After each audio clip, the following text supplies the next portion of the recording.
Okay, so Maite first. Let us call Maite to the microphone to speak for Team Roxas. Let's welcome Maite. Thank you very much, and good morning to all of you. May we have a show of hands. Who among you are members of the student council, student organization, or the school paper? Okay, did you know that during martial law, your student organization would have been banned and your school paper would have been shut down? That's because under the Marcos dictatorship, it was illegal for 3 or more people to assemble. I'm just going to get closer.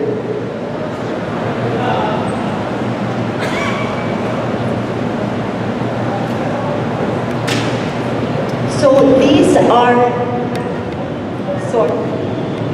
thank you. These are grisly images from our dark past, which is martial law. And I would like to draw your attention to the lower left-hand corner, right there, where you see the photo of a student, much like you. His name was Archimedes Trajano, Mapua Institute of Technology, 21 years old. He had the misfortune of attending a forum, much like this, where Amy Marcos was the speaker, first daughter.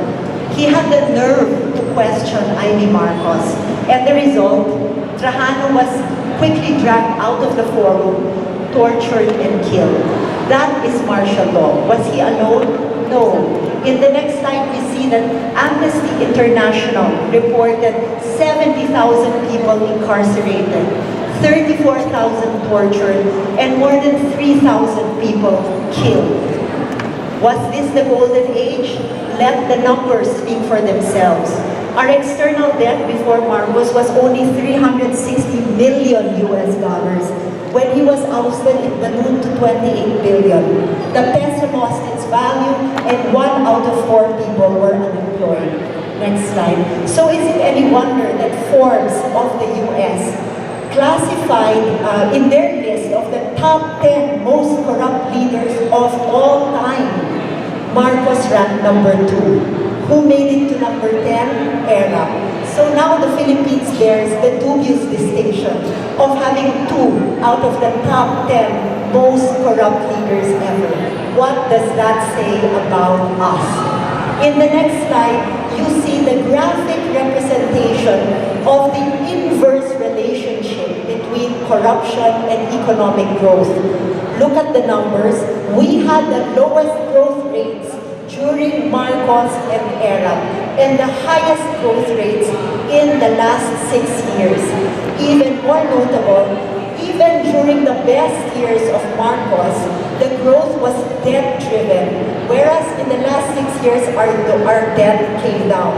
In the next slide, you see, therefore, the great benefits we have experienced through the Angmatuwid. High growth, tremendous increase in foreign direct investments, increase in tax collections, our debt level came down, and our ratings, for the first time, we became investment grade. And a big bonus to the poor people, inflation hit an all-time low of less than 1%. What that means is every Filipino's peso goes a longer way in affording goods and services. In the next slide, we see also the tremendous increase in the budget for social services like education, classrooms built, PhilHealth, 4Ps, and in infrastructure. Next slide. So what I'm trying to show you here is that the Angmatuwid has brought our economy to what we call a virtuous cycle, where a reduction in corruption has increased investments, increased that because of increased trust in government, increased revenues, reduced debt, and resulted in a tremendous increase in the money available for social services and infrastructure. Next slide. So is the job done? No, it is not.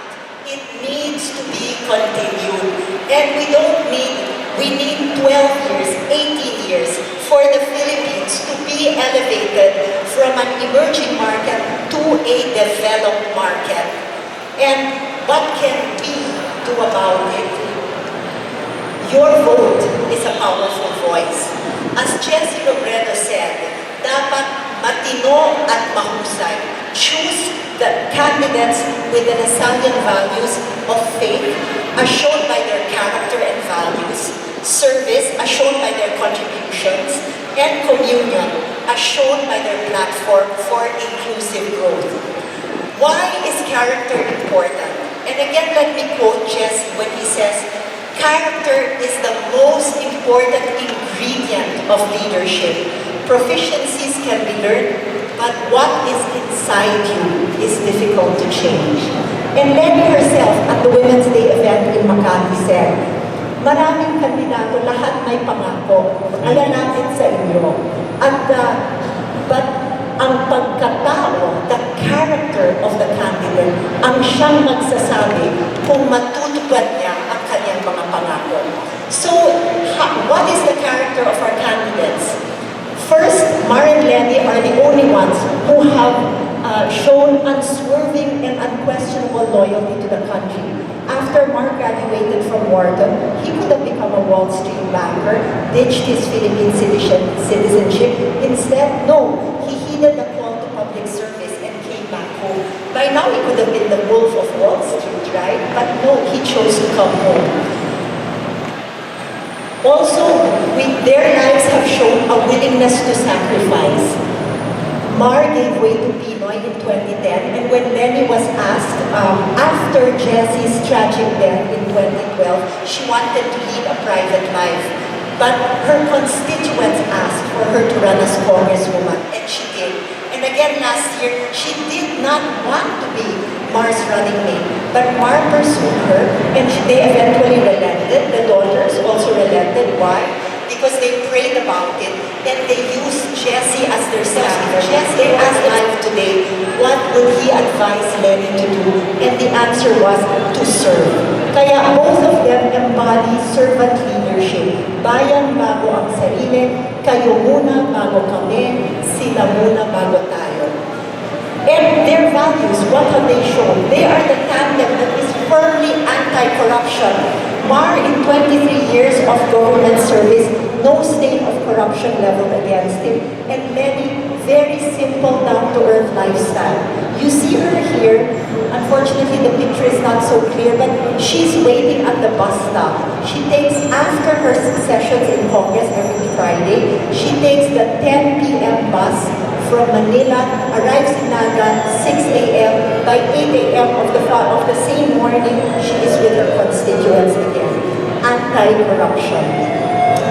Next, both of them are the only ones who uphold firmly and consistently human rights. They are both pro-human rights, anti-martial law. They have both consistently opposed the burial of Marcos at the libingan ng mga bayani, and they both respect the rule of law, as shown in the last presidential debates, and also have upheld everybody's right to due process. Lenny worked as a public defender and also in an NGO where she was always upholding the rights of the marginalized and the abused. And lastly, both do not come from political dynasties and in fact are running against candidates from political dynasties. So I end my presentation here and would like to introduce you our next speaker, Jovi Bengzon, who will show you how Mar and Lenny embody